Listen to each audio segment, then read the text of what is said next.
Buenos días a todos, muy bienvenidos a una nueva edición de este proyecto Tertulias en UNAM Boston.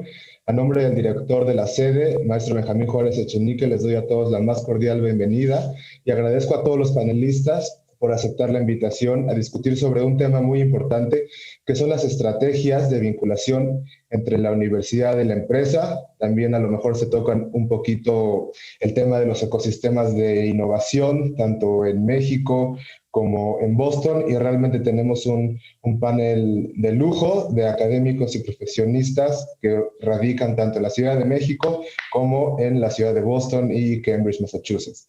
Entonces, sin más, doy la palabra a la maestra Isabel Mascorro para que se pueda presentar, por favor. Buenos días, yo soy Isabel Mascorro, soy directora de transferencia de tecnología en la Universidad Nacional Autónoma de México. Tengo alrededor de 20 años de experiencia en temas de comercialización de tecnología, protección de la propiedad industrial, planeación estratégica, y en la universidad tengo alrededor de 15 años trabajando temas de vinculación con empresarios a partir de un centro de desarrollo empresarial que se creó por allá hace unos 15 años en la Facultad de Economía, donde tuvimos acercamientos importantes con Canacintra, que es una asociación de pequeños empresarios y medianos dedicados a la transformación industrial. Entonces, y ahora como directora, pues ya tengo más de 10 años, primero en servicios tecnológicos, ahora en transferencia de tecnología, y bueno, pues ahí estamos tratando de que esta vinculación llegue a buen puerto. Gracias. Perfecto, muchas gracias. Pues sigamos con esta premisa de primero las mujeres. Si se puede presentar, por favor, la maestra Leida. Muchas gracias. Efectivamente, tengo una maestría en periodismo, pero mis antecedentes en el área profesional siempre han sido más en el área de ingeniería. Soy graduada de Ingeniería Industrial y de Sistemas.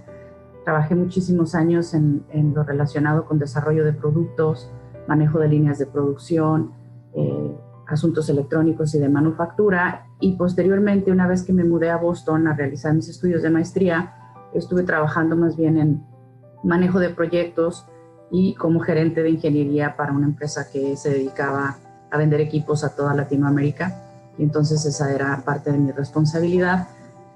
Y entrando en el área de la maestría de periodismo, tuve oportunidad de entrevistar varias veces al doctor Sánchez para preguntarle qué proyectos estaba realizando que tuvieran impacto en México, porque era parte de mi proyecto de graduación.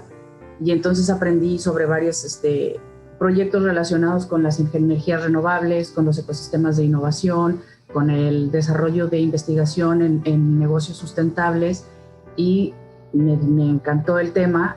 El doctor Sánchez me conocía de estudiante también, y le dije, cuando tengas alguna oportunidad en la que yo pudiera participar contigo, me encantaría poder ayudarte con la experiencia que tengo en el área de ingeniería y tecnología, apoyándome un poco con los conocimientos de periodismo para escribir, sobre todo lo que no es paper científico, sino un poco más documentos que permitan que el conocimiento se transfiera sin necesidad de ser sumamente técnico. Y pasaron unos años, el doctor Sánchez tenía la vacante para una persona que le asistiera con los proyectos de ecosistemas de innovación y energías renovables, y heme aquí. Mi responsabilidad en el departamento es fundamentalmente la coordinación de todas las actividades logísticas de los ecosistemas de innovación que llevamos a cabo en México, además de apoyar al 100% a los mentores con los que trabajamos y emprendedores en el desarrollo de sus planes de negocios y cómo pitchar sus ideas para que en un momento dado puedan conseguir financiamiento. Perfecto, mil gracias. Bueno, le pediría ahora al doctor Ramón Sánchez si se puede presentar, por favor. Hola, muy buenos días. Yo soy el doctor Ramón Sánchez, trabajo en la Universidad de Harvard. Aleida también trabaja en la Universidad de Harvard, creo que no mencionó eso. Y nosotros tenemos un grupo que se encarga de fortalecer la vinculación entre la academia y el sector productivo, pero lo hacemos para crear nuevos negocios que puedan cumplir con los objetivos de desarrollo sostenible. Por eso también nosotros tratamos de desarrollar o fortalecer a los ecosistemas de innovación en otros lugares del mundo. Eso significa que, por ejemplo, cualquier persona, independientemente de su edad, de su riqueza personal, de su historial de crédito y todo lo demás, pueda obtener fondos suficientes para poder tener su empresa. En México es muy difícil conseguir $1 millón, por ejemplo, para empezar una microempresa de alto impacto como Google, como Twitter, como todas esas. Acá en Estados Unidos no tenemos un ecosistema de innovación que nos permite hacer eso. Entonces, por eso tratamos de apoyar a que esto se forme en otros lugares del planeta. Y yo doy las clases en Harvard de energías renovables, doy la clase de manufactura sostenible y doy la clase de diseño sustentable de nuevos productos. Y la razón por la cual estoy dando esas clases es porque yo antes era completamente industria. O sea, yo mis primeros años fueron en la industria, fui ingeniero automotriz, desarrollé muchos sistemas que todavía están en los vehículos casi 20 y tantos años después. Después me fui a la industria, o más bien fui gerente de manufactura y gerente de diseño de nuevos productos y director de operaciones en una empresa de manufactura que tenía sitios en China, en México y en Estados Unidos. Aquí en Harvard fui director de vinculación en uno de los departamentos y el primer director del programa de tecnologías sostenibles y salud. Algo que hemos notado nosotros cuando estamos analizando lo que pasa en otros países es uno de los factores clave para que funcione el ecosistema de innovación es la vinculación. Y desafortunadamente esa no está funcionando en algunos lugares o está funcionando de forma deficiente. Espero que podamos hablar de ello. Cómo no, un poco más adelante podemos andar en este tema. Doctor Eduardo, si se puede presentar, por favor, con la audiencia. Muchas gracias, Héctor. Muchas gracias a Benjamín, a la UNAM en Boston. Me presento, soy Eduardo Ursúa, soy maestro en administración por la UNAM. He hecho estudios de posgrado en la Universidad de Calgary, en Alberta, por allá en Canadá, la Universidad de Texas en San Antonio, y estudié emprendimiento en Babson College. Por otro lado, también hemos hecho investigación en temas de innovación con la Universidad de California, en específico en la Universidad de Berkeley, y entre otras cosas y experiencias. Al día de hoy soy el director de emprendimiento universitario de la UNAM, y como parte de las responsabilidades que tenemos es la administración del sistema Innova UNAM. El sistema Innova UNAM es el grupo de incubadoras y laboratorios de innovación, es decir, al día de hoy tenemos 15 incubadoras que están situadas a lo largo de varias escuelas y facultades, inclusive en la misma dirección tenemos una incubadora de base tecnológica y una incubadora de innovación social, proyectos de innovación social. Por otro lado están los laboratorios de innovación, que lo que hacemos a partir de ellos es generar nuevos modelos de negocios, soluciones que pudieran atender las problemáticas que tiene la sociedad en México. A través de ello, los estudiantes llegan, toman un taller de emprendimiento como tal, en lo que hemos llamado los espacios de innovación, que son espacios amplios, con mesas configurables, computadoras y mucho café que permita que las ideas afloren y que salgan soluciones de ahí a problemas muy, muy, muy tangibles. Ese es el sistema Innova UNAM. Por otro lado, también soy el director técnico del Nodo Binacional de Innovación Universitaria, en donde se da una capacitación, formación a los académicos que tienen un desarrollo tecnológico, pues precisamente para que vayan a la sociedad, vayan con los actores del ecosistema a preguntarles si su tecnología es conveniente, si su tecnología es pertinente, si hay un mercado para ello. Hacen 100 entrevistas a lo largo de un cohorte que dura alrededor de 7 semanas y al final de ello terminan haciendo lo que se llama Customer Discovery. Es decir, el detectar si su tecnología puede o no llegar al mercado y en ese sentido continuar con ella para generar alguna empresa de base tecnológica. Es un programa, yo creo que uno de los programas más exitosos en términos de emprendimiento de base tecnológica que se han podido tropicalizar en México. Al día de hoy existen 8 nodos que están diseminados por todo el país. El nodo que yo coordino técnicamente es un nodo integrado por los Tecnológicos Nacionales de México, que es el sistema pues prácticamente más grande de México, 600 integrantes como comunidad. Está también la Universidad Anáhuac, es decir, una universidad privada, y el CITNOVA del estado de Hidalgo. Precisamente Ramón nos compartía ahí un documento muy interesante sobre el ecosistema del estado de Hidalgo. Y finalmente la UNAM, lo cual ha provocado que nuestro nodo sea el más grande, pues yo creo, de toda América. Tenemos alrededor de una población de alrededor de 1.100.000 integrantes de este nodo, pues todos dedicados a generar innovación y generar emprendimiento de base tecnológica. Pero también quisiera mencionar por qué se llama nodo binacional de innovación, pues porque están involucradas universidades de Estados Unidos. Y en este nodo participamos con el nodo de la Bahía, que está principalmente liderado por la Universidad de California en Berkeley, y que bueno, de alguna manera hacemos muchos intercambios para poder compartir experiencias y sobre todo tratar de encontrar soluciones que puedan ser aplicables en el ecosistema mexicano. Ese sería mi comentario, Héctor. Muchísimas gracias, maestro. Y bueno, ahora le pido también al doctor Hugo Arellano que se pueda presentar. A lo mejor él tiene una versión más desde la empresa que desde la academia, lo cual es muy valioso para complementar este panel. Gracias, Héctor, y un gusto estar platicando aquí con todos ustedes. Mi background es en biología celular y biofísica. Yo hice mi doctorado en la Universidad de Harvard.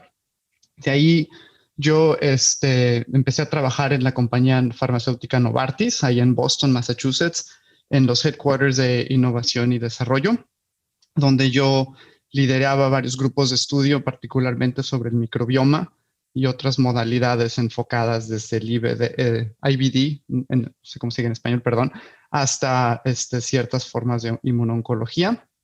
De ahí yo estuve colaborando con los grupos de estrategia de investigación y desarrollo de lo que se le llama NIBR, los institutos de investigación biomédica de Novartis, y de ahí estuve colaborando con el grupo de estrategia corporativa para toda la corporación Novartis Global, buscando nuevos espacios para la compañía como tal en su totalidad, espacios nuevos, espacios de innovación, los llamados white spaces.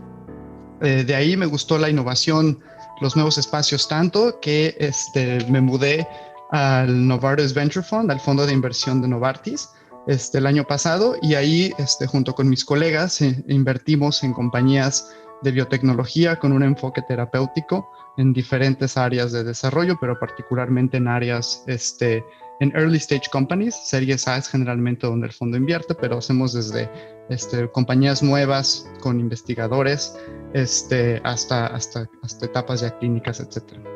Obviamente dependiendo de valoración y etcétera. Como tal, si estamos, nosotros no somos un fondo estratégico, sino somos un fondo que busca, uno, tenemos el mandato financiero, pero dos, invertir en innovación, en apoyar el ecosistema y en crecer el ecosistema. Como tal, somos un fondo global, entonces nosotros, aunque principalmente vemos oportunidades de Europa, Estados Unidos y algunas partes de Asia e Israel, nosotros siempre estamos buscando por oportunidades en otros lugares y siendo hijo de universitarios de la UNAM, obviamente buscar oportunidades en México también sería importante para entender el ecosistema y también apoyar en ese aspecto, ¿no? Y por tanto, pues estoy muy interesado en la plática porque ustedes claramente tienen una experiencia de cómo crear este tipo de compañías dentro de México y sería un punto interesante dentro de la discusión ver a ustedes por qué creen que ¿Qué nos hace falta para tener tanto esas conexiones como esa proyección de un ecosistema en terapéuticos y en otras áreas más allá, ¿no? Siendo que tenemos tantos investigadores de tan alto nivel. Un gusto estar aquí con ustedes. Muchísimas gracias, Hugo. Bueno, ahora yo quisiera invitar a todos los panelistas a realizar alguna pregunta a los demás ponentes sobre algo que quisieran saber sobre el trabajo de cada quien. Y si me permiten, me gustaría empezar yo con una pregunta abierta a quien la considere contestar. Se habló un poco ya de las incubadoras de negocio, pero creo que en México no es tan popular lo que son las aceleradoras de negocios, que en Boston están muy, muy de moda. Entonces, si nos pudieran platicar un poquito qué es una aceleradora de negocios y cuál es la diferencia con una incubadora, a lo mejor Ramón Sánchez nos podría contar un poquito de eso. Muy bien. Miren, la diferencia entre una incubadora y una aceleradora es muy fácil. La incubadora es desde que la persona tiene la idea hasta que tiene plan de negocios, equipo de trabajo y prototipo funcional. Eso es incubación. Una aceleradora es lo que viene después. Ya que tienen prototipo, equipo de trabajo y plan de negocios, una aceleradora le ayuda a la empresa a desarrollar sus cadenas de valor, o sea, sus proveedores, desarrollar sus clientes, tratar de conseguir financiamiento de grupos de capital de riesgo, por ejemplo, como decía Hugo, de serie A. ¿Sería Ángel eso más bien? ¿O es capital de riesgo, Hugo? Yo creo que es de los dos, ¿no? Nosotros hacemos de todas, desde nueva formación, Ángel como tal no, pero hacemos desde nueva formación hasta serie A es básicamente la primera gran ronda de donde se juntan inversionistas hasta A, B, C, etcétera, diferentes etapas. Estoy de acuerdo, ¿no? Fíjense bien de lo que acaba de decir Hugo. Entonces la aceleradora lo que hace es les ayuda a que se consolide la empresa, que pueda generar ganancias por sí misma y que empiece el proceso de expansión. Lo que decía Hugo de la serie A es cuando ese es el capital operativo que va a utilizar la empresa los primeros años, sobre todo para consolidar su producto y conseguir clientes, ¿no? Por eso escuchan mucho ustedes de que Twitter no generó ganancias hasta el tercer o cuarto año, por ejemplo, y fue precisamente porque vivía del dinero que les dio el grupo de capital de riesgo. El ecosistema de innovación funciona de esa forma. Nosotros no estamos viendo... No se trabaja por convocatoria, vamos diciéndolo así, sino que se hace una empresa en base a una necesidad que nosotros fue lo que notamos que es lo más difícil en México. En México se crean las soluciones en las escuelas y se está buscando quién me compra la solución. Esa es la forma equivocada de hacerlo, disculpen que lo diga así no se hace, porque entonces no tienen mercado, no saben si esto es algo que la sociedad desea o no, sino que primero se detecta el problema y entonces en base a eso se trabaja en investigación básica y en investigación aplicada para poder tener algo que pueda solucionarlo y en base a esa investigación se hace una empresa que pueda ayudar a solucionar un problema que ya existe. Eso es una situación, pero volviendo a la aceleradora termina en el momento en que la empresa ya se puede valer por sí misma, que ya tiene clientes, que ya es solvente económicamente y que la situación está bien. Entonces esa es la diferencia entre una incubadora y una aceleradora.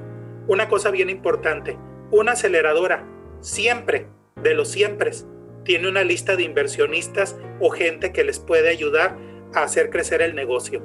Si alguien les dice que es aceleradora de negocios, pero no tiene lista de inversionistas, no es aceleradora de negocios. Puede ser incubadora, puede ser otro tipo de cosas, pero no es aceleradora.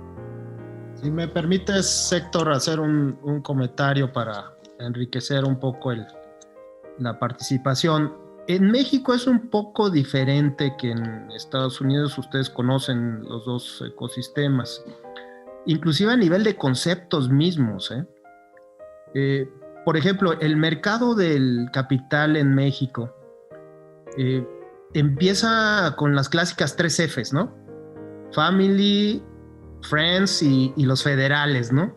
Que son los recursos federales de apoyo que en algún momento funcionaron en México, ahora han desaparecido prácticamente en su totalidad. Y es a través de esos recursos que inician los procesos de incubación, efectivamente, a través de esos apoyos que se generan. Después, hay ángeles inversionistas en México, pocos, muy pocos. La verdad es que no hemos podido generar una cultura de inversión como hubiéramos querido. Después viene el Venture Capital, que también ya hay algunos que de alguna manera van creciendo en ese sentido. Y después ya la Serie A, ya entendiéndola como capital privado, es más o menos el proceso de crecimiento de una empresa en este sentido en México. En Estados Unidos es sumamente más acelerado, ¿no? En algunos casos directamente ya llegan a crear la empresa y empezar con Serie A inclusive, ¿no? Entonces, esa es una de las pequeñas grandes diferencias que existen, pero que van aunadas al nivel de confianza que existe en el ecosistema. Hemos tenido oportunidad de conocer varios ecosistemas y siempre o casi siempre hemos llegado a la misma conclusión, que la gran diferencia es el ecosistema de innovación y de emprendimiento que existe. La investigación tiene el mismo nivel, los investigadores tienen el mismo nivel. A lo mejor algunos equipos pueden ser más avanzados en algún ecosistema, pero al final del día, ya ante la globalización del conocimiento, pues se comparte toda esta experiencia y estos activos. Entonces, ¿qué es lo que sucede en México con este mercado de capital? Que no hay confianza. Les comento una experiencia pues realmente chusca, pero penosa también al mismo tiempo. Tuvimos la oportunidad de ir con Isabel a hacer una visita a la Universidad de California en Boston, apoyada por el consulado de San Francisco, consulado de la Secretaría de Relaciones Exteriores, en la cual pues la idea era ir a conocer el ecosistema y contactar a posibles fondos de inversión que pudieran apoyar los proyectos que tiene la Universidad Nacional, pues precisamente para llevarlos al mercado a través de los modelos que pues ya son sumamente expertos ahí en el Silicon Valley. Llegamos y nos presentamos, llegamos al consulado ahí en San Francisco y pues nosotros esperando a ver a los grandes fondos de inversión en la reunión que se había convocado, ¿no? Pues sí, llegaron los grandes fondos de inversión, pero ¿saben quién eran? Era el de Bimbo, era el de Cemex, eran puras empresas mexicanas que no están invirtiendo en México y que iban a invertir al Silicon Valley precisamente por la confianza, por el Estado de Derecho, por el nivel de madurez del ecosistema del mercado de capital. Entonces, y ahí yo derivaría una pregunta en este sentido. ¿Qué nos pudieran recomendar, y lo abro a todos, para que en México pudiéramos generar un ecosistema de confianza, ya no de innovación? Definitivamente tenemos que construirlo, estamos en un proceso de madurez, pero ¿qué podríamos hacer para generar confianza entre los diversos actores? O sea, ¿qué podemos hacer para que los empresarios confíen en las universidades, para que las universidades también confiemos en los empresarios y que los dos a su vez hagamos la famosa triple hélice con el gobierno? Evidentemente la actual 4T generó inclusive la pentahélice, ¿no? Que incluye no solamente estos tres actores, sino también el medio ambiente y la sociedad civil. Me parece excelente, pero ¿cómo hacemos que funcione en relación a lo que está sucediendo actualmente en un escenario de pandemia, en un escenario de recortes presupuestales, en un escenario de recortes de apoyos de todo tipo, sobre todo para ciencia y tecnología en nuestro país? Esa es la pregunta que yo pondría sobre la mesa. Eduardo, si me permites, creo que son puntos muy interesantes. O sea, en términos de lo que planteas, yo algo que sí diría en términos de tipo de la forma en que se piensan de los raises, del fundraising, ¿no? De como tú decías, de Friends and Family, etcétera. Yo lo que sí diría es que creo que tenemos que pensar en estos ecosistemas, en esta generación de valor hacia capital privado en términos más flexibles. Algo que nosotros nos hemos dado cuenta es que que ya se han perdido muchas las formas de tienes que hacer esto primero y luego viene a hacer ya y luego creces, etcétera, y tienes que tener tantos milestones para un IPO o lo que sea, sino que realmente hemos estado viendo muchísima más flexibilidad en términos de compañías, fondos como el nuestro inclusive, que va directamente con los académicos y les dice, oye, esta presentación que tuviste, este paper que tú tienes, hagamos algo, hagamos un spin-out, donde ya estás casi saltándote esa etapa inicial de llámese incubación, etcétera, y donde muchos fondos de inversión están apoyando en eso, ¿no? Llámese nosotros, llámese OrbiMed, RA, etcétera, ¿no? Los grandes fondos Atlas que tienen una parte grande en esto. Entonces, algo que sí creo que vale la pena pensar es qué oportunidades, qué joyas que tenemos dentro de nuestro sistema de innovación en México necesitan pulirse y podemos discutir un poco qué es ese pulir para quizás dar esos saltos más temprano sin necesidad de decir, bueno, no vas a acceder a capital privado hasta llegar a A, B y C, ¿no? Porque a veces ese A, B y C en la mente nuestra de los inversionistas es más flexible de lo que a veces los mismos investigadores o las mismas oficinas de transferencia creen, ¿no? Entonces, algo que sugeriría es hablen con nosotros temprano si creen que hay una joya e incluyan a investigadores dentro de sus boards para que digan, oigan, creo que aquí puede haber algo en términos de estas nuevas tendencias que estamos viendo en autoinmunidad, en lo que sea, ¿no? Y lo digo desde mi punto de vista más de áreas biotecnológicas, terapéuticas. La otra es que creo que la pregunta que planteas en términos de por qué en México no estamos teniendo ese tipo de interacción con inversionistas, con empresas, etcétera, yo creo que el punto que tú dices en términos de cómo crear ese diálogo es importante. Creo que hay una falta de confianza tanto de los investigadores como de quizás las industrias en lo que uno cree del otro, ¿no? Y creo que en ese sentido vale la pena crear diálogos más como este y como otros que podamos hacer entre compañías, investigadores, etcétera. Y la otra es que quizás hace falta un poco en México. Nosotros vemos en Estados Unidos hay una preparación muy grande de los investigadores, de las oficinas de transferencia que hacen, que básicamente hay un coacheo muy grande que Ramón y compañía hacen mucho de esto en términos de que nosotros nos enseñan las presentaciones, los paquetes de data, etcétera, de una forma a la que nosotros estamos acostumbrados a verlos desde las industrias farmacéuticas, por ejemplo, ¿no? Entonces hay un proceso de traducción ahí que a veces creo que hace falta un poco todavía en México.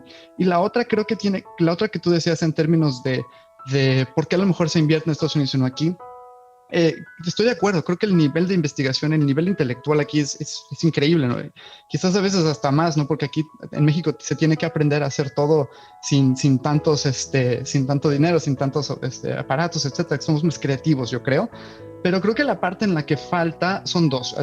Hay varias, pero creo que son dos. Ramón creo que tiene partes financieras, cosas interesantes que hemos discutido, pero una que yo diría es que sí hay ese mismo nivel intelectual, pero no el mismo nivel de milestones. O sea, cuando tú vas y ves el estado de la investigación y hasta qué tan lejos han llegado en validar el mecanismo de acción, farmacología, cosas así, quizás hay veces que eso falla todavía un poquillo y no es de decir que uno es mejor o peor, simplemente que el estado, que hay un entendimiento quizás tanto de investigadores allá que están buscando, entre Estados Unidos que están buscando traducir como de oficinas de transferencia, que saben que los investigadores o las compañías farmacéuticas, etcétera, están buscando data packages que dicen A, B y C.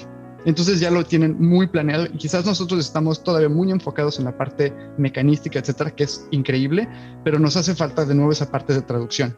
Y la otra que diría que se hace difícil en México, y Ramón, creo que tú quizás puedes apoyar en esta parte de tus experiencias, es en la parte de operaciones. En México es muy difícil operar para hacer ciencia. Nosotros hemos tenido de parte de una asociación civil privada para educación en México, tratado de hacer ciencia en México, y la importación de reactivos, los tiempos de resultados, la importación inclusive de capital es difícil. Y creo que esa es una parte quizás menos glamorosa de todo el aspecto que tenemos que solucionar también para dar esa facilidad, ¿no? Uno como empresario, me imagino que es muy difícil competir para hacer biotecnología. Si el mismo reactivo, el mismo proceso aquí te tarda 2 meses y en Estados Unidos lo que pides te llega al otro día, ¿no? Entonces es algo que también es que tenemos que pensar. Y nosotros como inversionistas, tiempo es dinero. Entonces hay que ver esas cosas también.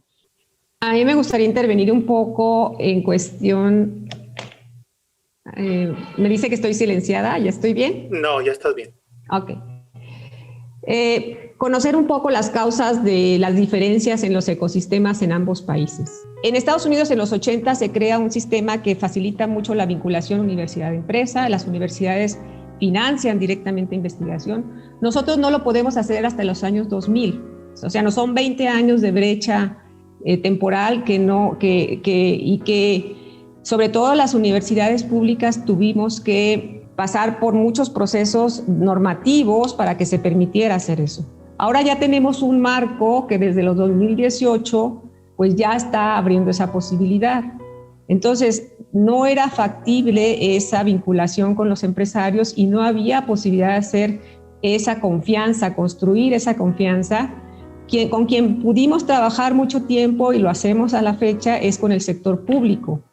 La universidad provee de muchos estudios y de mucha tecnología al sector público en diferentes áreas, en comunicaciones, en software, hasta en cuestiones de humanidades. Con el sector público entendemos que no hay esa práctica. Tenemos un empresario que busca soluciones, no busca invertir en riesgo, en desarrollar tecnología. Ahora que Eduardo comentó la importancia de vincularnos más con el ecosistema de California, en este caso, o de Estados Unidos, en el caso de Boston, lo que buscamos es potenciar nosotros, no, como dices tú, no seguir paso por paso nuestro tramo que nos falta construir, sino brincarnos algunas trancas. Y una de las cosas que queremos hacer es que hagamos alianzas que nos permitan, si nosotros tenemos investigación, ahora el tema es eso, en la investigación tenemos investigación muy temprana, no llega más que a TRL3, o sea, le faltan 9 grados de maduración para que llegue al mercado, pero las universidades no podemos llevar productos al mercado, no tenemos los recursos, entonces necesitamos aliarnos con empresarios que desde prototipos o desde pruebas preclínicas, clínicas, en algunos desarrollos, tomen la tecnología y la desarrollemos conjuntamente. Entonces, eso es lo que estábamos buscando, hacer alianzas con investigadores y con empresarios para que podamos llevar esa tecnología o esos productos al mercado, ¿no? Y lo estamos también buscando con América Latina a través de la CELAC. Estamos viendo con otras oficinas de transferencia de tecnología en aquellos países de Sudamérica, Centroamérica y el Caribe, para ver si lanzamos plataformas conjuntas de oferta tecnológicas y con la idea de que se conozca esta investigación básica que ha iniciado un proceso de ser investigación aplicada para que de ahí las empresas las tomen. Ahora con el COVID hemos tenido bastantes buenas experiencias. Tenemos un respirador en proceso, tenemos una vacuna que va a iniciar un proceso o ya lleva un camino, tenemos algunos tratamientos. En el caso de las empresas, algunas empresas egresadas de la universidad empezaron a trabajar con los cubrebocas, con las caretas, etcétera, ¿no? Entonces creo que esta dinámica que estamos viviendo en esta pandemia, pues ha acelerado la necesidad de recurrir al conocimiento, a la ciencia y a las empresas para que empecemos a hacer productos conjuntamente. Entonces, la idea es esa, ¿cómo podemos activar juntos con un ecosistema muy maduro, con otro que tenemos nosotros en etapas muy tempranas y medio desarticuladas, porque ahora los fondos públicos no están funcionando, como ya lo dijo Eduardo? Entonces, ¿de qué manera podemos hacer esas alianzas en las que compartamos ganancias? Esto debe ser ganar-ganar. Y estamos abiertas a esas posibilidades y tenemos la normatividad que nos permite hacer eso. Compartir regalías, compartir propiedad intelectual, tanto con la empresa pública, privada y con las universidades.